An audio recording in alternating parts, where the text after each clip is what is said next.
Hello, dear book dragons. I've just finished reading the 100th book of this year, my first book of December, and today I'm going to talk about the books I read in November. I read 6 books, these 5, and my last ebook that I read, because I read that book and then I gave up ebooks to save money and read the books I actually have. So yes, I read 6 books, which is a bit less than I usually read. I think it's not so strange, as when I moved here together with my boyfriend, I know I'm more social. I usually used to read while I was eating, and well, now I don't do that. And yeah, I read a little bit less than I really want to, but it's okay. I try to remind myself I can go away and read. Anyway, the first book I read in November was The Witch's Heart by Genevieve Gornick. Genevieve Gornick, yes. Which is about Nordic mythology. It's about the first witch, the mother of witches, Angrboda. And it's an amazing story. It's you can say it's all the usual stories that you hear about the Nordic myths from her point of view, and from Loke's point of view, because she meets him, he saves her life, you could say, because before she met him, because of the witch power she had was she could see future, and when the gods got to know about this, especially when Odin got to know about this, he wanted her to teach him how to do that, and he pushed her too far, and when she refused to continue, he burned her on a stake. But she didn't die. I mean, she died, but she came back again. Hard to say. It isn't really explained. This happens like 3 times. The last time they burn her heart. No, they take out her heart. And when she is revived again, she doesn't have a heart, but Loke finds the heart, and he finds her because she has gone to this forest where she started to live, and she stays there. She's tired of the gods. She doesn't want to have anything to do with them anymore. Oh yes, I should say she's kind of a giant descent. Anyway, so she's not a Valar or I don't remember all the names of different kind of gods, because Freya is one kind of god, and then Odin of them are another kind. It doesn't matter, but you get to know their stories, and if you know about the Nordic stories, you probably know that Loke, as we say, not Loki, Loke, is the mother of Sleipnir. You get to hear the story about that, and it's kind of funny when you think about that he's had to stay a horse for 10 months. Yeah, so there are some funny bits, but it is overall a quite sad, dark story, because Loki is as he is. He's like a little boy, and he's teasing her all the time, and she doesn't trust him, but she loves him. She can't help loving him. Okay. And of course, we also get to see the children grow up, and the first child is a child, but something wrong with her legs, and kind of. But then she gets this wolf. She can speak with in a month, with her in her mind, and at the end, the big snake we all know about, which of course wasn't big when he was born, but yeah, it's just weird to think about someone nobody bothered these children, but for her, they are children, even if they grow very fast, and the boys are not. They don't really have any empathy. So it's quite a sad, rough story, but so good. I give it 5 stars. So it's not if you want. You don't read it if you don't want to read about a really annoying relationship. As Loke is very annoying, but sorry, but she has also a really good friend, which is really lovely to read about. A giantess. I don't remember her name right now, but that's a lovely relationship. And yeah, so I do recommend these, but don't read it if you don't want to read about too complicated relationships. And then I read a very cozy book, The Witch's Heart. Oh yes, I should say about this book. When I came to the end and I read about the author, I became really happy, because apparently her grandfather, I think it was, or grandmother, is actually Swedish, which made it more accepting for me that someone who actually, so many books about Nordic mythology is written about people who doesn't live here, but she does have roots to Nordic countries, which made me really happy. Anyway, so yes, Rewitched by Lucy Jane Wood. This is a very cozy, magical realism, you could say, but more magical. It's more magic maybe than, because this is also about a witch. I've read only fantasy books in November, and most about them are actually about witches. And oh yes, I did. Anyway, I'll finish with this book and then I'll go back to the second book. Anyway, Rewitched, I give this 4.2 stars. I could have given it 4.5 really. It is really cozy. There was some parts that I didn't really understand, like, why would they do that? Why were they so vengeful? Yeah, that part I can't really talk about, because if you want to read it, you should know about it. But it's about this young witch who hasn't really used her powers. She's working in a bookshop, which is really cozy, but unfortunately her old lovely boss has stopped working, and her son is now taking over the place, and he doesn't understand books at all. So that's kind of sad to read about, but she really tries to keep it magical. So she does use her magic in the bookshop in very small ways, but she doesn't really use her magic very much. And suddenly, I think it's when she's turning 30, I think, yes. And she of course turned 30 at Halloween. She gets this letter that she has to go to the witches' council, you could say, and prove that she's done good magic and that she's a good witch. And she's shocked about this, because she doesn't knew anything about it. Her mother wasn't allowed to tell her. That's how it is. And so we get to go to this magical, very secret witches' council. And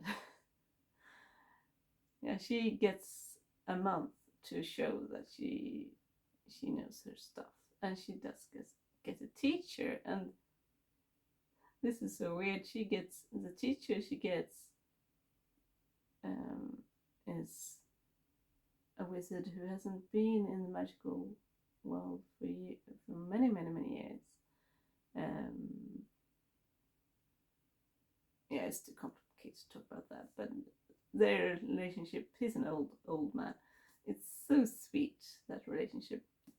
And of course, as a young, well, he's not actually young, because some of these witches and wizards have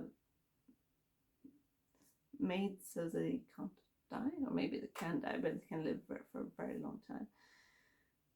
So she gets this kind of guardian who is going to watch over her. And he's, of course, very handsome and dashing. And yeah, it's very cute. I really, really liked it. But it's this part of this plot twist that was just so weird. That was like, that didn't give it 5 stars.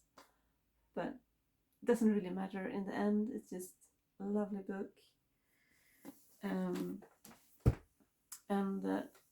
that was actually the 3rd book I read in November, because I managed to jump over my 2nd, which was the ebook I read, The 7-Year Sleep by Ashley Poston. Oh, that was the one I gave 4.2 stars. Sorry, it says Bewitched I actually gave 4.5 stars. Sorry. So The 7-Year Sleep, I read another book by her this summer, which I really enjoyed. So I found this on my ebook thing. And I was, oh, I'll read this before I give it all up. And yeah, I liked it. It was cute. It's about this, that is magical realism, because it's mostly realistic, but there is the head person in this book. She lives in an apartment where you can go back in time, but you can't control it. So suddenly she's back 7 years in time. And sometimes it's not. And when it does go back in time, she kind of inherited this apartment from her aunt, which is a really sad story. She died, and she's very sad about this. She works with books, and it's kind of funny because you get a little bit nod to the other book. You actually get to meet one of the persons from, I've forgotten the name of the book. I read it in August, I think.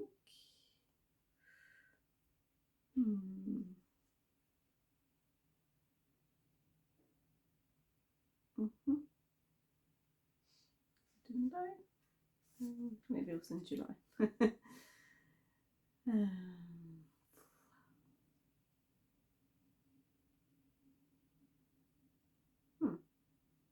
Can't find it. Oh yes, The Dread Romantics, which I really enjoyed. This was a little more sad, I would say. But anyway, it was enjoyable. It was quite predictable, which is fine. Yeah, read it if you want to read a romantic, not very spicy, but a bit spicy book. And oh yes, when I was going through all my books, because when Goodreads said I'd read 100 books, my book diary that I write in said I had read 98 books, which really confused me, because usually Goodreads always 1 book ahead for some reason, but now it's 2 books ahead, so I had to go through which book have I missed to write down in here, and I found a book I really enjoyed. I think it was, I just saw it. Oh yes, The Love Potion is called in Swedish. I'm not sure if it's called that in English, but by Mary Stewart, which was also a witch book, and which I really, really enjoyed. It was the setting was really cozy with this cottage, but it was very sad, especially in the beginning, because you read about her upbringing, which is kind of sad, and then she inherits this cottage from an aunt, I think, if I remember correctly, and it's very magical. So yeah, and romantic. So I managed to do it. Read that. I'm not sure what it's called in English. It's called that. But anyway, I'll go back to the books I read now in November.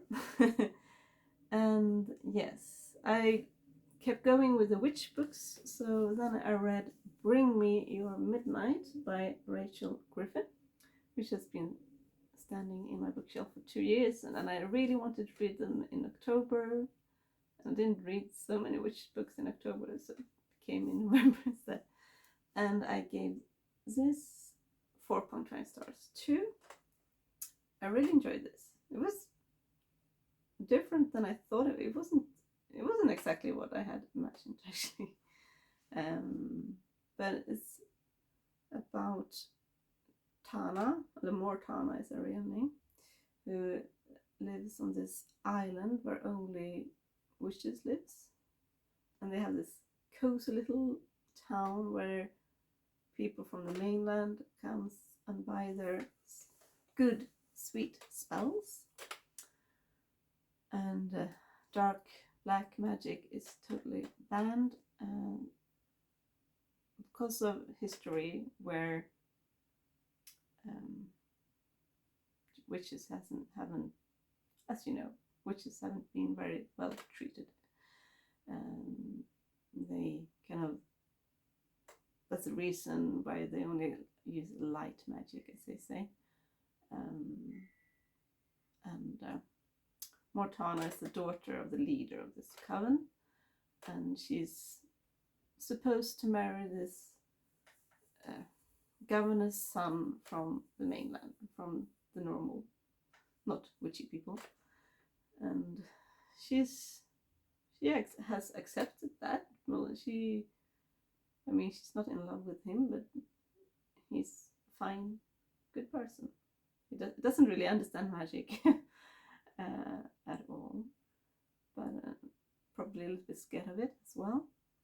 But because they only use light magic, they kind of have to give away most of the magic once a month at a full moon. And she misses one. She doesn't, because she's on her way there, but on her way she sees this mysterious flower, and I think she sees a person as well. Oh, she follows the flower because it's moving. So she misses this rush, as they call it. And when she finds the flower, she also finds this boy she's never met.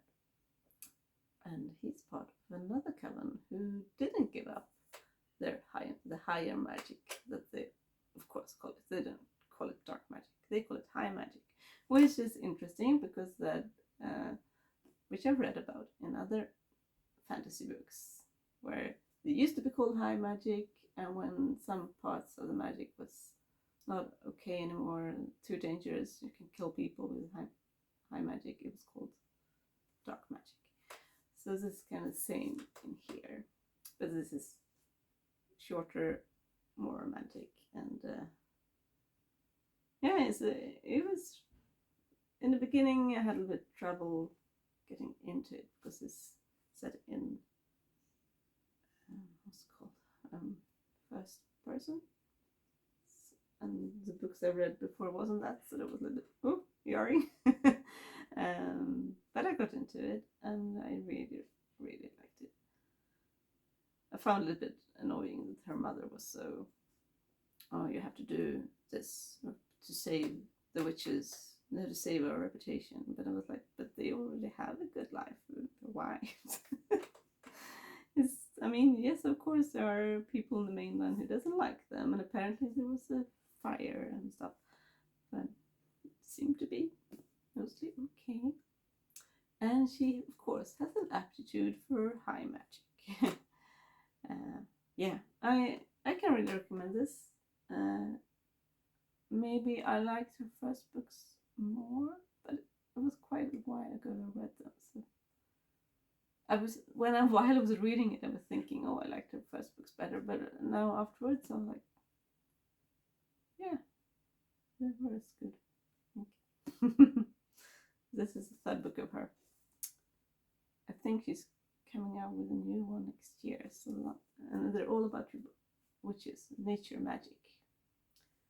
Yes, it's a lot about nature, which I like. And then I reread The Very Secret Society of Irregular Witches by Sangu Mandana, and she is coming out with a new book next year, I think it is. And yeah, so this is a reread. I read it 2 years ago, so not so long ago. But I really wanted to read a really cozy witchy story, which I know I loved. I gave it 4.8 stars, but I saw that when last time I read it, I gave it 5 stars. It's just very, very cozy. I think a lot of people already read it, so maybe I don't have to talk so much about it, but it's about this young witch who, this is set in England, so maybe more magical realism than fantasy.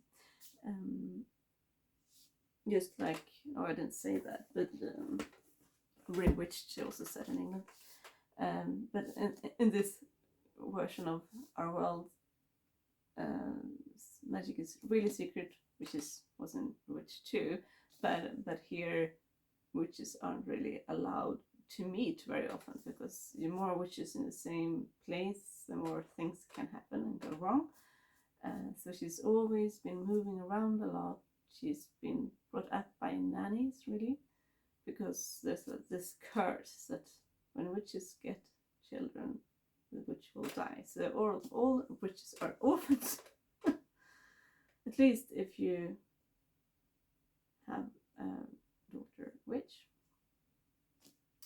And but yeah, so she's been moving around a lot, and she has this YouTube channel where she pretends she does magic, but of course, as nobody believes in magic, she's not afraid of showing it. And this man who is taking care of 2 young little witches sees it and realizes, because he can see witches, he can see that a witch is a witch. He writes her a letter and said, please come and help us to bring up our little witches. And she's totally shocked, was like, how can you have 3 witches in the same house? That's not possible.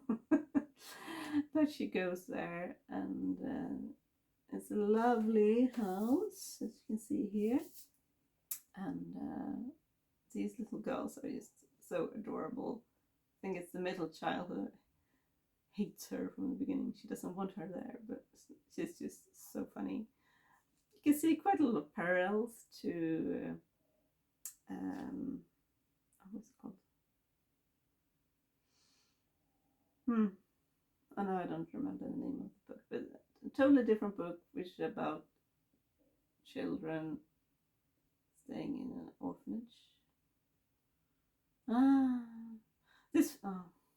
Anyway, this feels like the witchy version of that. And it's romantic. It's a little bit of spice at the end, but it's just kind of short. So if you don't want to read spice, I would say this is okay. And you can just jump over that part if you want to.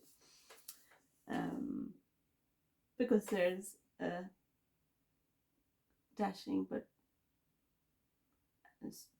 annoyed, grumbly librarian.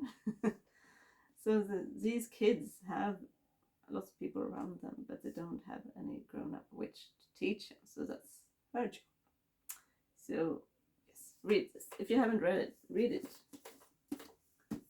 And the last book I read in November, and finished in November anyway, was 10,000 Stitches by Olivia Atwater.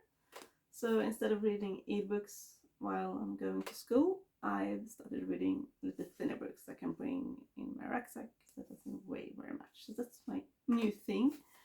And if you haven't read her first book, I should have written these things down before I did this video. I didn't think about it. Yes, Half a Soul. Yes, if you haven't read Half a Soul, start with that one. This book, you don't meet the people from Half a Soul in this book, but it's the same world. It's in England in the late, well, it doesn't say actually which year it is, but it's like, not Victorian England, it's Regency England. And this is about Euphemia, who works as a maid in this big mansion, and she falls in love with one of the young men staying there. He doesn't live there. He's like the younger brother to the Lord living there. And I mean, this is so funny and so cute and romantic. It's also like, just like the first book, it's really intelligent about how people are treated during this time if you're not a lady or a lord. And they are not well treated in this house. They're treated like nobody. And it's devastating to read those parts, but it's still a very light book. And for some reason, yeah, she goes outside and she meets a fairy there, and he's called Lord Blackthorn. And Blackthorn is just next to this house, really.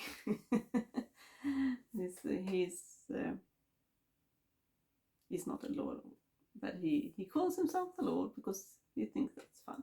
And he's a really nice fairy. In the first books, the fairies aren't very nice at all, but he really wants to be nice. And he has been taught by people from the first book that you should really be nice to poor people and be horrid to rich people. I love people with power.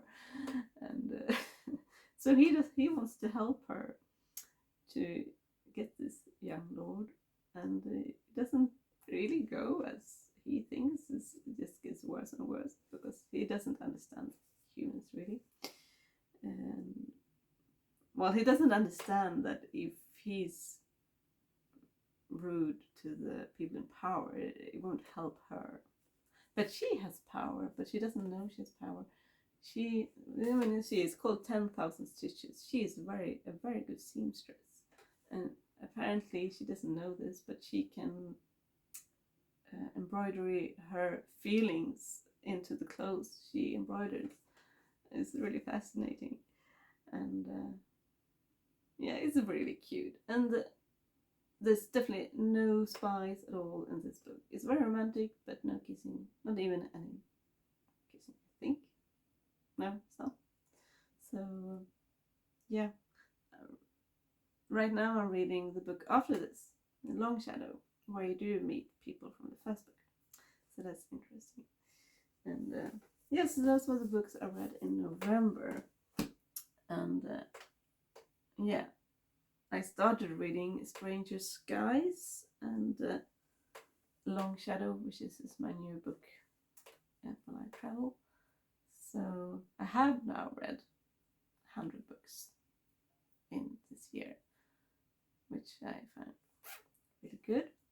And I'll come back later about the books I bought this autumn. I didn't plan to buy any books this autumn, but it's difficult not to. Don't buy as many, but try to keep it down now that I'm a student, but also have so many books to actually read. So yeah, I'll see you later. Bye.